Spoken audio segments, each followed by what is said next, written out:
আসসালামু আলাইকুম প্রিয় দর্শক। চন্দ্রগ্রহণ, সূর্যগ্রহণ এই সম্পর্কে আমরা অনেক আগে থেকেই জেনে আছি। তো এবারের চন্দ্রগ্রহণ কবে লাগতে পারে সেই বিষয়ে আজকে বিস্তারিত আপনাদেরকে বলবো। বুধবার আংশিক চন্দ্রগ্রহণ। আগামী বুধবার 18 সেপ্টেম্বর আংশিক চন্দ্রগ্রহণ হবে। বাংলাদেশ থেকে গ্রহণটি দেখা যাবে না। আজ রোববার আন্তঃবাহিনী জনসংযোগ পরিদপ্তর আইএসপিআর থেকে এ সংবাদ বিজ্ঞপ্তিতে এ তথ্য জানানো হয়েছে। বিজ্ঞপ্তিতে বলা হয়েছে, বাংলাদেশ সময় বুধবার সকাল 6টা 39 মিনিটে চন্দ্রগ্রহণ শুরু হবে।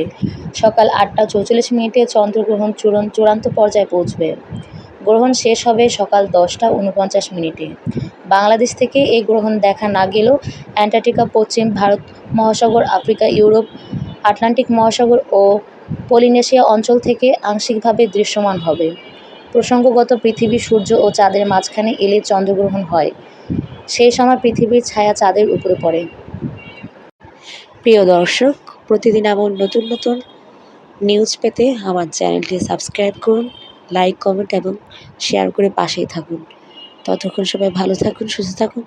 আল্লাহ হাফেজ।